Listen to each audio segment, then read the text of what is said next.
Jam wale mon bandirabe musibiti dubi hitibi hidibe ndarabe ayawo pindi tv en garti katande jomiraɗo e subaka hando ngam yettinan don ko sifa e kelle gadan e jandeji ɗiɗi sénégal joni palen koye jandeji ɗi sifa e kelle gadan e jandeji leydi sénégal ina goni hande e alkamisa nogas e joyi lewru septembre hitandu junnaje ɗiɗi e nogas e joyi ko sifa e kelle gadane e jandeji leydi sénégal eden puɗɗoro e jande quotidien le quotidien hono no badiri e gardidi e natal mabɓe ɓe kolloti wonande ton to diwan mo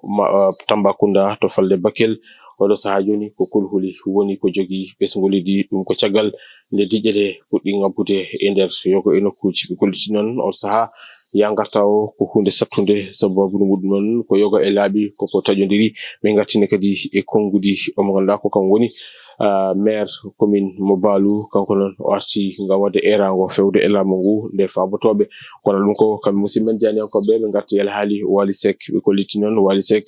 ɗum ko fo waɗama ɗum ko wiyete ko sous contrôle judiciaire ko noonne kadi Wally Seck yoɓi caution ko ina tolni e million ngaji temedde ɗiɗi e sappo million de koppareje meɗen franc CFA hono no jayde waɗiri e gardidi e natal muɗum jayde Rewmi quotidien kañum arti koye on ɗon Rafi Mboros biyeteɗo le variole du change ɓe kollitino wande kay Rafi o nana jokki lawlawde e nder Dakar lamargo leydi Sénégal hono no jayde waɗiri e nder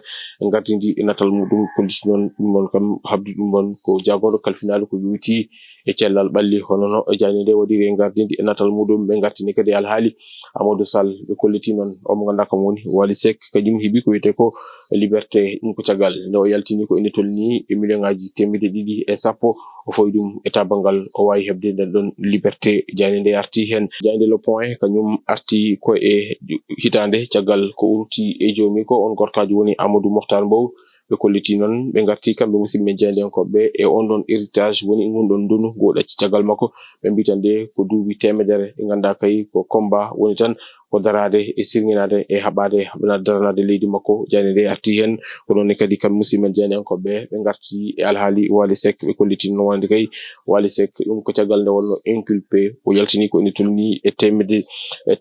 temedde ɗiɗi e sappo million taw koppareje meɗen franc CFA ngam o wawa hebde ɗum ko wiyete ko liberté provisoire jayde nde arti hen jayde l'évidence kañum arti ko e alhaali omo ganduɗa kam woni Madiambal Diagne ɓe mbi ko convocation manqué wonande omo ganduɗa kam woni Madiambal Diagne ɓe mbaɗi ko namdal noon ɓe mbi beele Madiambal Diagne koko dogi walla ala jande nde arti hen kono ɗum ko kamɓe musidɓe janiyankoɓe ɓe garti e alhaali omo ganduɗa kam woni Wally Seck ɓe mbi Wally Seck kay ene foti yettude Allah yetta on ɗon caution muɗum hono no jande nde waɗiri e gardidi e natal muɗum jande yor ko hen arti kolliti ɓe mbitande ko caggal nde ummi toon to Dubai o rewoyi toon to Paris kanko star o yettima toon to Dakar caggal muɗum noon kanko Wally ngam o wawa dadde ko yuti e suudu dumbirdu ko ɗum je sababu o yaltini ko ene tolni e temedde ɗiɗi e sappo million taw koppareje meɗen franc CFA ngam o wawa hebde ɗum ko wiyete ko liberté makko provisoire jayde nde arti hen jayde point acti ko hen arti ɓe mbitande ko Wally Seck waɗama placé sous contrôle judiciaire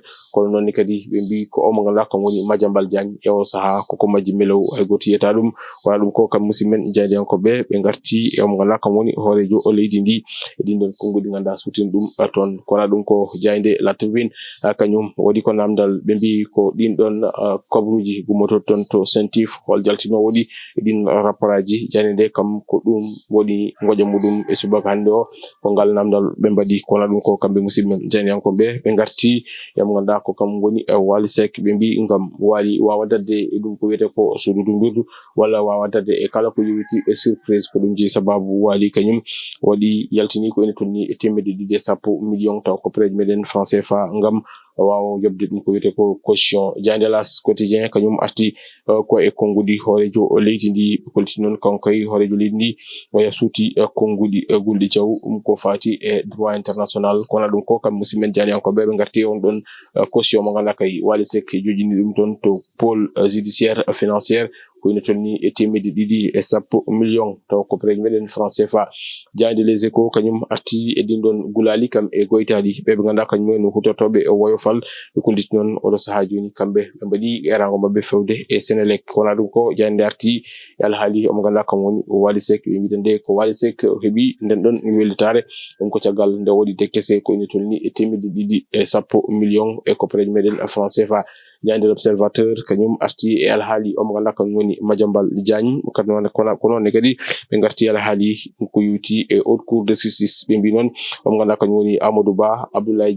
Diallo wondude omo ganduɗa kañum woni Birama Mangara ɓe mbi so renaki ɓeɗo aɓe jogori nawtede toon to haute cour de justice hono o jande waɗiri e gardidi e nattal muɗum. Jande Walf Quotidien kañum arti ko e Madiambal Diagne ɓe mbi ko caggal nde o fatano toon to dik kanko Madiambal oɗo sahaa joni goto anda holɗo heedi jande nde arti hen kono ɗum kadi ɓe garti haali Wally Seck ɓe mbi Wally waɗi cautionné ko ine tolni e 210 millions taw koppareje meɗen franc CFA. Jande Vox Populi arti hen ɓe mbi ko pôle judiciaire financière omo ganduɗa kañum woni Madiambal Diagne oɗo sahaa joni kay ko waɗi ɗum ko wiyete ko hay goto wawa heɓde mo kono ɗum ko ɓe garti ɓe mbi ko caggal nde o fattano toon to dik o yettaki to dik kadi o ala toon to galle makko hono no jande nde waɗiri e gardidi e natal muɗum ɓe gartini kadi e omo ganduɗa kam woni Wally Seck ko noon kadi musidɓe men jani ko ɓe garti e konngudi hoorejo leydi ndi toon to tribune mo Nations Unies ɗum ene tawe e jande e Vox Populi. Jande coftal ɓallinde jande Rewmi Sport kañum arti ko e hoorejo fédération sénégalaise de football on woni Abdoulaye Fall caggal nde o toɗɗa e dow gardidi ko fédération sénégalaise de football ɓe kolliti noon wonande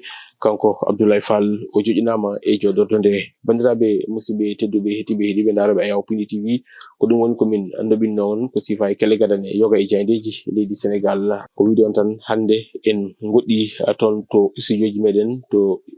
PTV eɗen tawe ɗo hande e jumdondo Masina Toro. Bandiraɓe musidɓe tedduɓe ko ɗum woni komin kemno on rumnenade ko sifa e kelle gadane jayndeji leydi Sénégal ardi meɗen e rubindo jayndeji wonata ko janggo sohgeno haaji ɗo e nden min mbi on jokke ɗoftade kam e rewidade programme uji ɗi PTV Allah jarama on jarama.